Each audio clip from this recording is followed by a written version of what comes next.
to get this sitting situation together because it's not comfortable right now.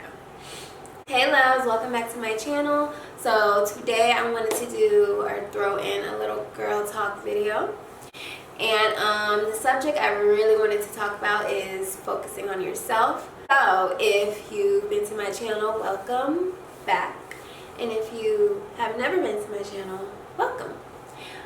So on this channel I have girl talks or just talks in general. It's not just for women. It's about motivating and pushing and moving forward in life. So yeah, it's just pretty much a positive motivational type channel. This is a new series that I'm starting. I pretty much started it already. I think I got about 4 other videos similar to this.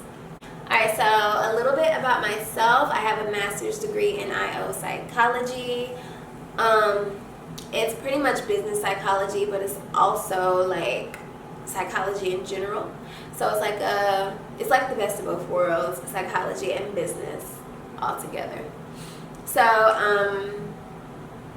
and I used to want to be a psychologist or a counselor, but then I did an internship and I realized that that was not for me. So I pretty much mixed my career with business so that I can have more opportunities with the degree path that I was going with. Anyways, in this video I'm leaning more towards my psychology side, and I want to use my knowledge or what I've learned, mental health, all those aspects I will cover on these series. You can just comment below and let me know what topics you want me to discuss, and we can just go from there.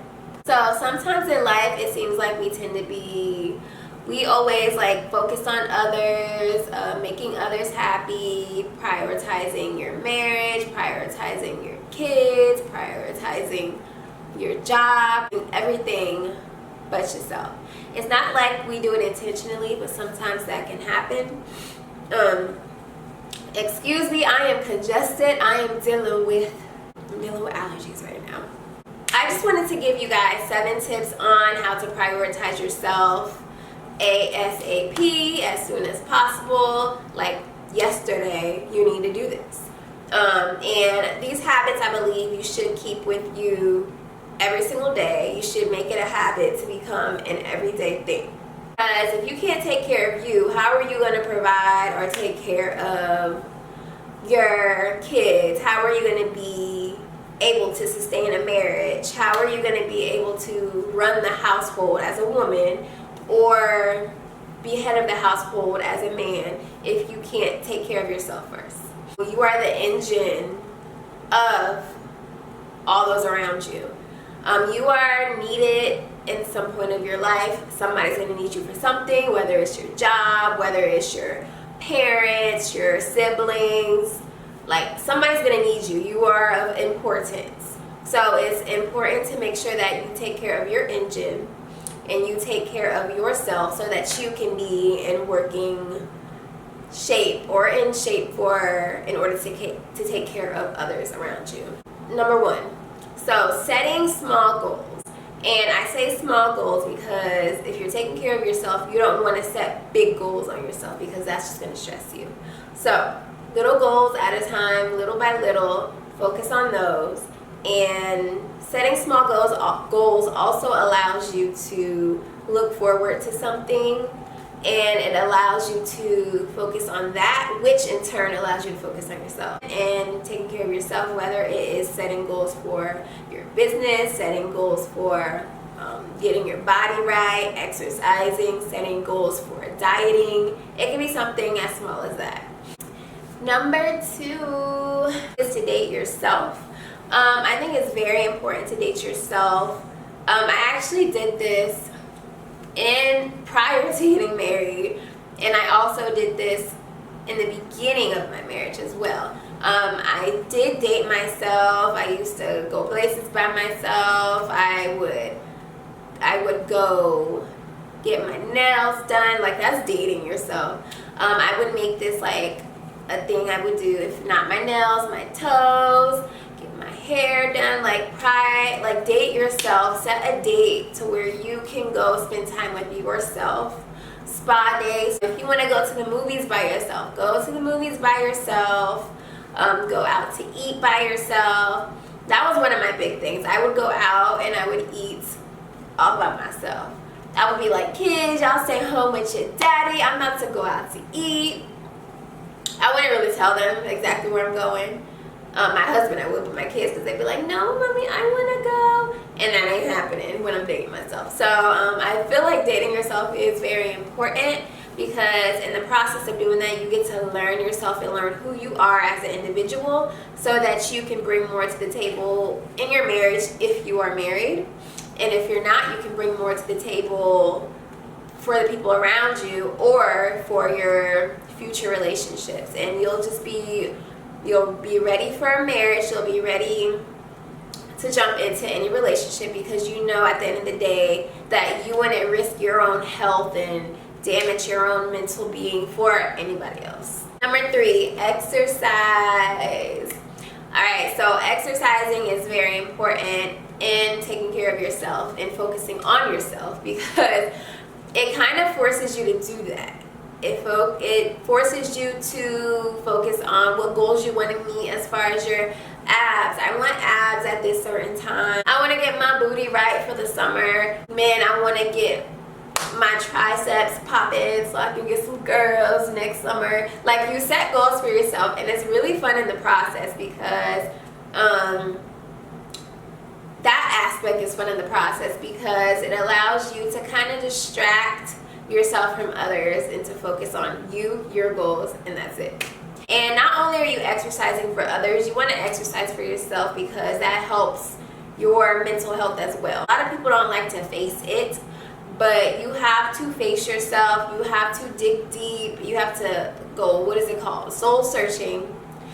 You got to do some soul searching, because everybody has flaws.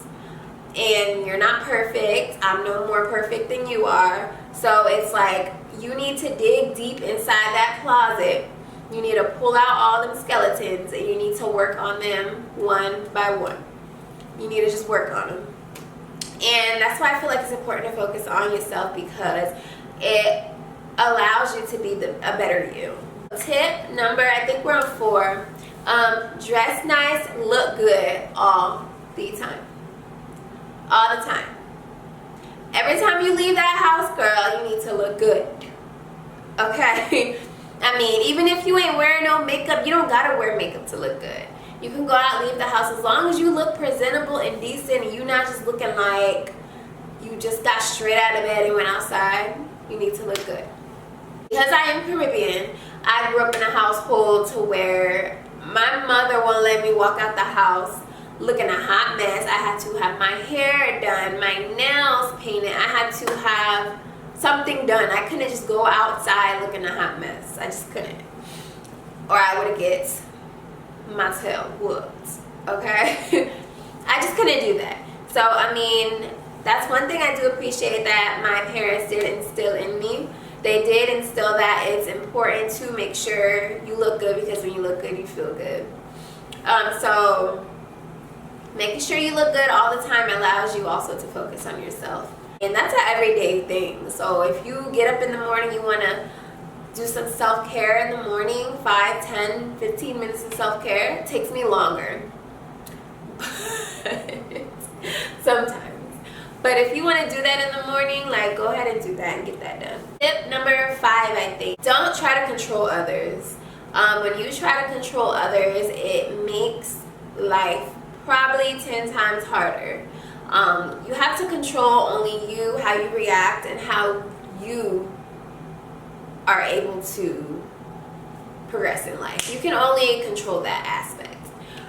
You can't control what your mama's doing. You can't control what your siblings are doing. You can't control if you're older and you got teens. You can't control what your teenagers are doing. You have to focus on yourself and learn to let go and just be in the moment and be present. Other people's lives are their lives. It's their life. You get what I'm saying? It's not your life, even though you're attached to that person. It's not you.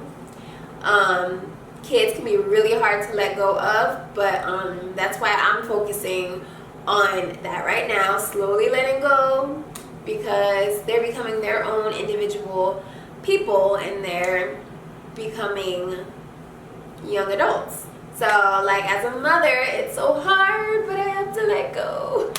And I don't want to be the mom, the type of mom that enables my kids, for example. And this applies to relationships as well. Like when you're in a relationship with somebody, you feel as if you control them. They don't owe you anything. They don't have to tell you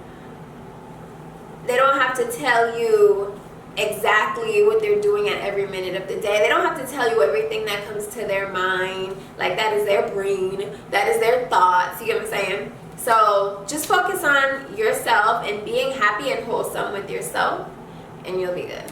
I don't know what number this is, but this one I really like because I've been actually incorporating this, but challenge yourself every day. So give yourself something that challenges you. Like today, I'm about to go play tennis later today. I've never played tennis in my life. I feel like I can do good, but it's something new. So that comes along with trying new things. Try something new, challenge yourself, even if it's at work. Challenge yourself with a new task at work. Even if it's a new workout routine, challenge yourself with that. Even if it's in a relationship, challenge yourself with being a better listener, for example. Things of those sorts. So there's so many things you can do in this world. Just find something to challenge yourself with, and once again, that comes back to allowing you to focus more on you, as well as getting to know who you are. And the last one, I think this one's very important, especially for the young folks out there. This one's very important, especially for the young ones. Staying off of social media. Like if you find it really hard to stay out of people's business and be nosy, staying off of social media is like the first step you need to take. The absolute first step.